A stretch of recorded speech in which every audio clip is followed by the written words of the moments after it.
प्रभु यीशु मसीह में स्नेह की बंधु, हमारे पिता ईश्वर और प्रभु यीशु मसीह आप लोगों को अनुग्रह तथा शांति प्रदान करे। हम अपनी प्रजा के अनुसार आज नए उपासना पद्धति काल में प्रवेश कर रहे हैं। जैसे मैंने कल कहा, हम बड़े उपवास काल में प्रवेश कर रहे हैं और उसकी शुरुआत की सूचना के हिसाब से आज हम अपने माथे पर पवित्र राख लगाकर पाप के प्रति पश्चाताप की भावना अपने मन में लाने की कोशिश कर रहे हैं।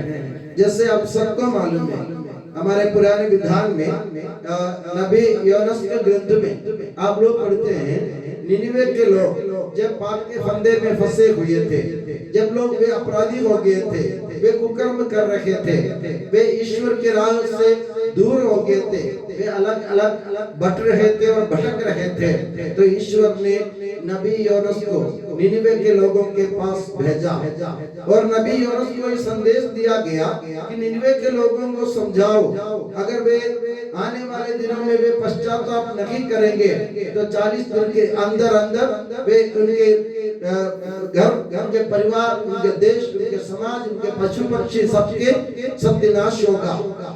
तो नबी योनस के और ईश्वर के संदेश को सुनाया और ईश्वर के संदेश सुनने के बाद वहाँ के राजा से लेकर छोटे व्यक्ति तक, और यहाँ तक कि बाइबल में लिखा है कि उनके पशु पक्षी जितने भी उनके घर के पालतू जानवर थे सब उपवास करने लगे। वे लोग अपने माथे पर राख लगाकर, टाट ओढ़ कर, राख पर बैठकर उन्होंने प्रभु से दुहाई दी, प्रभु की दुहाई दी और प्रभु ने पश्चाताप की भावना सुन करके, स्वीकार करके उन लोगों को सत्यानाश के गर्द से बचाया। ये हमारी परंपरा है कि हम कैथोलिक कलीसिया में हमें विश्वास करते हैं कि बड़े उपवास काल में हमें पश्चाताप की भावना अपने मन में लाने की जरूरत है। हमें अपने आज जो राख हम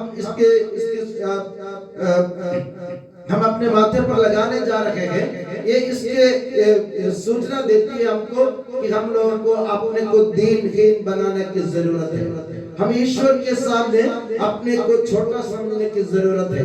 हमें अपने सभी गलतियों को, अपराधों को स्वीकार करने की जरूरत है।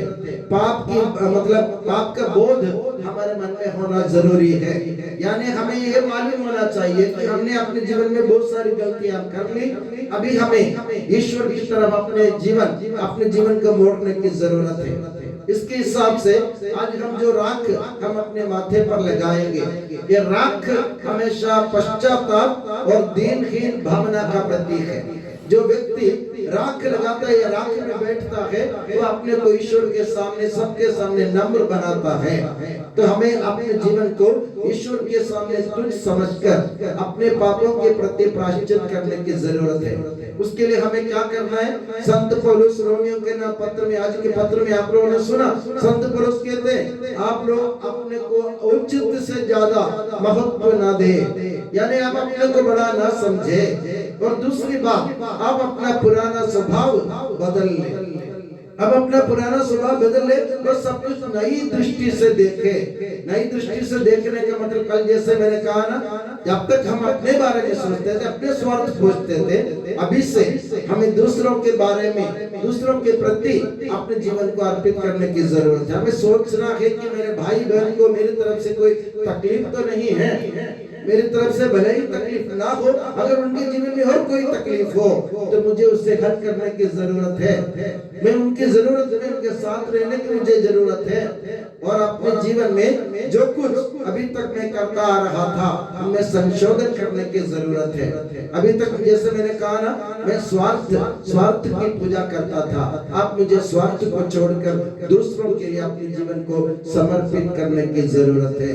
यानी अपने जीवन में एक नए विचार अपनाने की जरूरत है।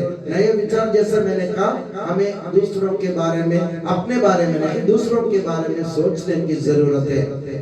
अक्सर होता क्या है, हम अपने जीवन से चिंतित हैं। हम अपने बारे में सोचते हैं कि मुझे कल क्या मिलेगा, कल क्या करना है, मुझे कैसे क्या आगे बढ़ना है। हम अपने बारे में सोचते हैं, कल मैं क्या खाऊंगा, क्या पहनूंगा, क्या पीऊंगा। ये सब हमारी व्यस्तता, हमारे मन की चिंता है।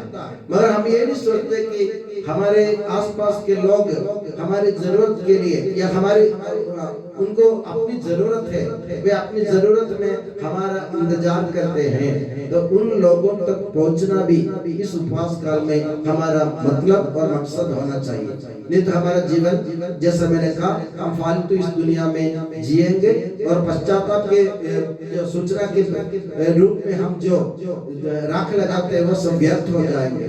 तो मेरे प्यारे बंधु, माथे पर राख लगाने से मतलब नहीं, मगर दिल को चीरने की जरूरत है। अपने दिल को चीर कर हमें दूसरों के लिए, ईश्वर के लिए अपने जीवन को समर्पित करना है। खाने पीने से, जैसे मैंने कहा, कल भी हमने एक मैसेज देखा, संत पापा फ्रांसिस सबको समझाते हुए कहते हैं, आप चाहे जो कुछ भी खाएं उससे कोई फर्क नहीं पड़ता है, मगर आपको अपने जीवन से अपने अपराधों को, अपने कुकर्मों को, अपने अंदर जो बुराइयां हैं उनको दूर करने की जरूरत है और दूसरों के प्रति अपने जीवन समर्पित करने की जरूरत है।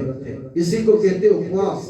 उपवास मतलब ईश्वर के साथ रहना है। ईश्वर के साथ रहना मतलब, ईश्वर के साथ रहना मतलब क्या होता है? दूसरों को अपनाना है, जैसे ईश्वर ने दिल से सबको अपनाया है। हमारे पापी होने के बावजूद भी अगर ईश्वर ने हमको बचाया और हमारे साथ ईश्वर ने न्याय का व्यवहार किया, दया से हमारे साथ व्यवहार किया, तो हमें भी दूसरों के साथ दया के साथ व्यवहार करने की जरूरत है। इसी संदेश को हम अपने दिल में अपनाएं और इसी संदेश को अपने जीवन में उतारने के लिए हम अपने जीवन में बदलाव लाने की कोशिश करें। जैसे मैंने कहा, हम आज से नए विचार से अपने जीवन को नवाजें। हम अपने जीवन में परिवर्तन लाए। परिवर्तन कैसे लाए? आज जैसे मैंने कहा ना, मुझे गुस्सा करने की इच्छा हो रही है किसी से, तो मैं गुस्सा नहीं करूँ। अगर किसी की बुराई करने की जरूरत हो मुझे, अगर मुझे मेरा मन हो रहा है तो मैं उसको किसी की बुराई नहीं करूँ। अगर किसी का लड़ाई करने का मन हो रहा है तो मैं लड़ाई नहीं करूं। ऐसे छोटी मोटी बातों से हम ईश्वर के सामने अपने आप को दीनहीन बनाते हुए अपने जीवन में बदलाव ला सकते हैं, अपने जीवन में परिवर्तन ला सकते हैं। और ये परिवर्तन ईश्वर स्वीकार करेगा। जैसे निनिवे के लोगों के पश्चाताप को देख करके, उनके जीवन में आए परिवर्तन को देख करके ईश्वर ने उनको सदैव माफ कर दिया था, उसी प्रकार ईश्वर हमें भी माफ कर देगा और हमारे जीवन में खुशहाली बहाल कर देगा।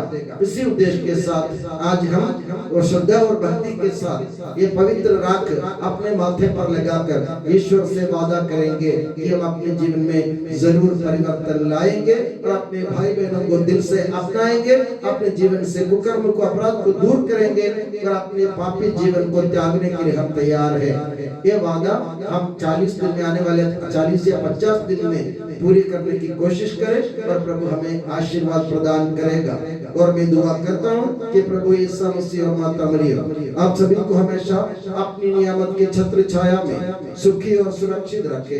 पिता, पुत्र और पवित्र आत्मा के नाम पर आमीन।